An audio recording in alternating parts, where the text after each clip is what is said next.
In the vast expanse of the galaxy, on a planet called Elyria, where emerald forests stretched like endless oceans and jagged mountains pierced the crimson skies, there lived a creature of legend and terror. The dragon, as the inhabitants called it, was no mere beast of myth. It was an ancient alien entity, a colossal being with scales that shimmered like polished obsidian, wings that could eclipse the sun, and breath that scorched the earth into glass.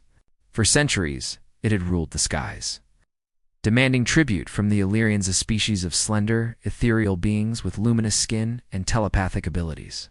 They were advanced in their own right, masters of psychic energies and harmonious with nature. But the dragon's raw power humbled them all. The Illyrians whispered tales of the dragon's origins. Some said it was a guardian spirit gone mad, corrupted by the void between stars. Others believed it was an exile from a distant war, a weapon engineered by forgotten gods. Whatever its true nature, one thing was certain: everyone feared the dragon.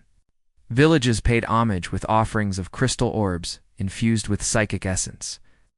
Left at the base of Mount Vorath, the dragon's lair, failure to comply meant fire raining from the heavens, entire settlements reduced to ash. The Illyrian Council, a group of elder telepaths, enforced this ritual with solemn dread, teaching their young from birth that the dragon was an untouchable force. A god of destruction, amid this world of fear, lived a small human colony, descendants of Earth explorers who had crash-landed on Elyria generations ago. Humans were the outliers, here sturdy, resilient, but lacking the psychic gifts of the natives. They had integrated somewhat trading technology for Illyrian wisdom, but they too bowed to the dragon's shadow. The humans called it Draken, a nod to ancient Earth myths, and their stories painted it as a monster that devoured worlds. Parents warned their children, "Stay away from the mountain, or Draken will claim you." But there was one boy who didn't listen. His name was Kai, a scrappy 12-year-old with tousled brown hair, freckles across his nose, and eyes that burned with curiosity. Kai's family had been among the first humans on Elyria, and he grew up hearing the tales, but unlike the others, they didn't fill him with terror. Instead, they sparked wonder. Why do we fear it? He'd ask his father, a burly engineer named Marcus, as they tinkered with salvaged Earth tech in their modest hut on the colony's edge. "Has anyone ever tried talking to it?" Marcus would laugh bitterly, ruffling Kai's hair. "Talk to a dragon? Boy, that's suicide. The Illyrians have tried psychic probes, offerings, everything. It just roars and burns. We're survivors here, Kai.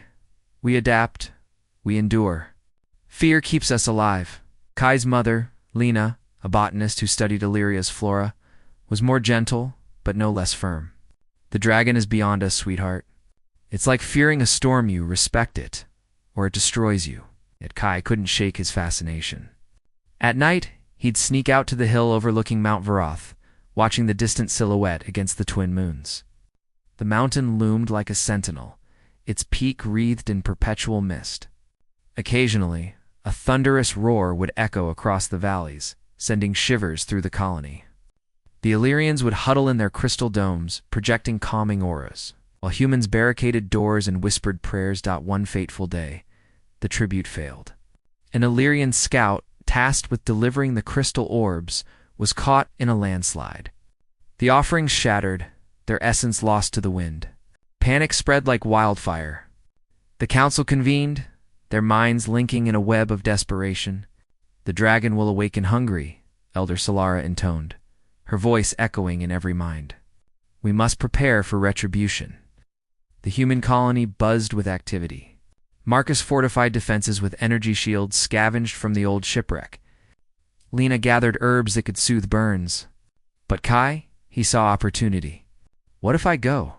he whispered to himself, packing a small bag with water, a flashlight, and a handful of glowing fungi. He'd collected Illyrian plants that pulsed with faint psychic energy.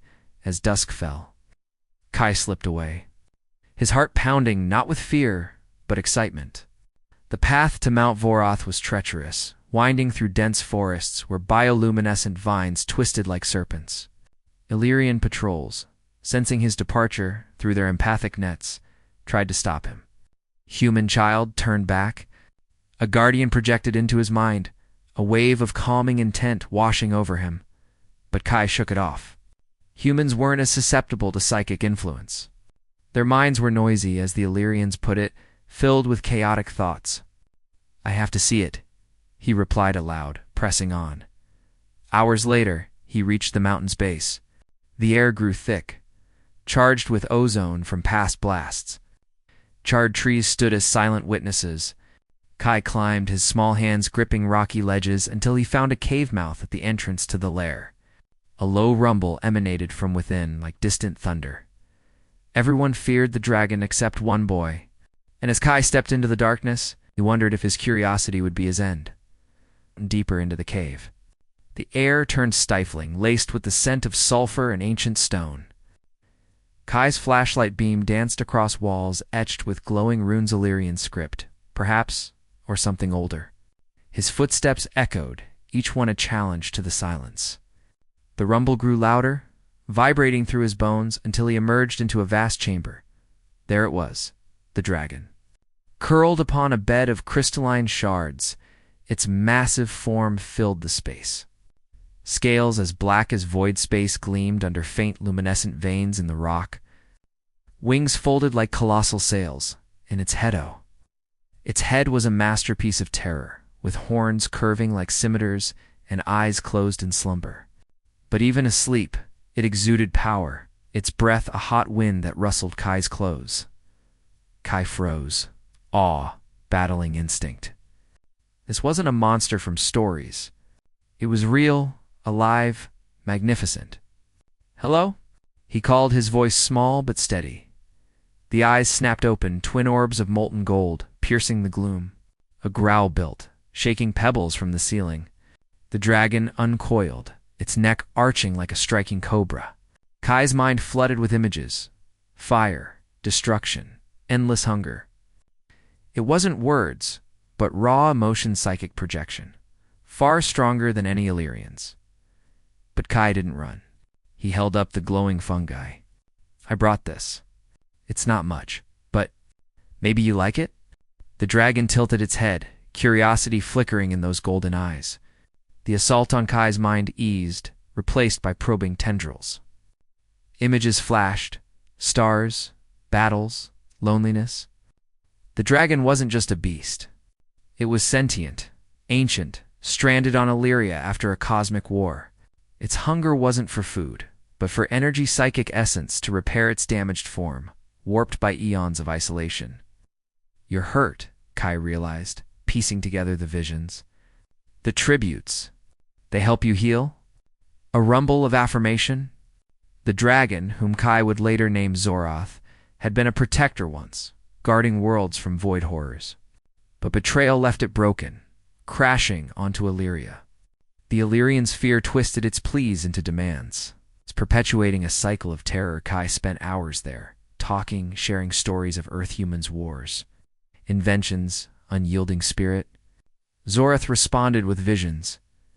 Galaxies aflame, alliances forged and broken. For the first time in centuries, the dragon felt understood. Humans, with their noisy minds, weren't overwhelmed by its power. They adapted, empathized in ways Illyrians couldn't. Back in the colony, panic reigned. The dragon hadn't struck yet. Marcus organized search parties, his face etched with worry. "That boy's too stubborn for his own good," he muttered. Kai emerged at dawn, unscathed. With a scale from Zoroth, as proof a shimmering token pulsing with energy, he raced home, bursting into the hut. "It's not evil. It's lonely. We can help it." Lena hugged him fiercely, tears streaming. Marcus, skeptical, examined the scale. This is impossible." Ow! But word spread. Illyrians sensed the shift, the dragon's aura calmed. Skepticism turned to hope, as Kai explained. "Humans don't just fear. We befriend the unknown." Not all believed.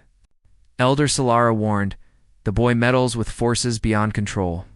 Darker forces stirred rogue Illyrians, who profited from the fear, and perhaps void remnants drawn by Zoroth's presence. As days turned to weeks, Kai became the bridge between worlds. He visited Zoroth daily, bringing tools from the colony, human tech to amplify the psychic crystals. I see the dragon's pain. In return, Zoroth shared knowledge secrets of star travel, energy manipulation. The Illyrians, wary at first, began approaching, their telepathy weaving with Zoroth's, healing old wounds. But peace was fragile. Whispers of dissent grew. A faction of Illyrians, led by an ambitious telepath named Vexer, saw the dragon as a tool for power. Why share with humans? Vexer projected to his followers. We can control it, dominate the galaxy. Meanwhile, void shadows, ethereal parasites from Zoroth's past, sensed its recovery. They slithered into Elyria's nights, corrupting minds, inciting chaos. Villages reported nightmares, possessions. One stormy evening, as Kai climbed the mountain, shadows ambushed him. Inky tendrils lashed out, draining his energy. Zoroth, he cried. The dragon roared, bursting from the lair. Flames erupted, not destructive, but precise, incinerating the shadows. Kai, weakened, clung to Zoroth's scale. They're coming for you. Vexer's rebellion struck that night. Psychic assaults bombarded the colony, illusions of fire and death. Humans, resistant, fought back with improvised weapons, lasers from ship parts. EMPs disrupting telepathy. Marcus led the defense, barking orders. Hold the line. For our home. Kai, atop Zoroth, soared into battle. The dragon's wings beat hurricanes, scattering attackers. But Vexer confronted them mid-air, his mind amplified by stolen crystals. You think a boy and a beast can stop me? A psychic duel ensued. Vexer's illusions versus Zoroth's raw power, bolstered by Kai's human ingenuity. Kai jury-rigged a device channeling Earth tech through the scale, disrupting Vexer's focus. Humans don't give up, Kai shouted. The void shadows converged, a swirling vortex. Zoroth dove in, Kai holding on, their bond fusing minds. Visions of humanity's history flashed, explorations, innovations, defying odds. Zoroth drew strength, unleashing a purifying blaze. Vexer fell, his forces routed. The shadows dissipated, banished. In the aftermath, Elyria changed. The council hailed Kai as a hero, Zoroth as ally. Humans, fuck yeah, spirit resilience, creativity proved key. The years passed. Elyria flourished under the alliance. Zoroth, fully healed, became guardian once more, patrolling skies against cosmic threats. Kai, now a young man, led joint expeditions, humans and Illyrians, exploring stars. Blending tech and psyche, the dragon's lair transformed into a hub of learning. Children, human and Illyrian, visited without fear, hearing tales of the boy who befriended the beast. Everyone once feared the dragon, except one boy. And through him, humanity showed the galaxy. Fear bows to courage, curiosity, and unbreakable will, HFY.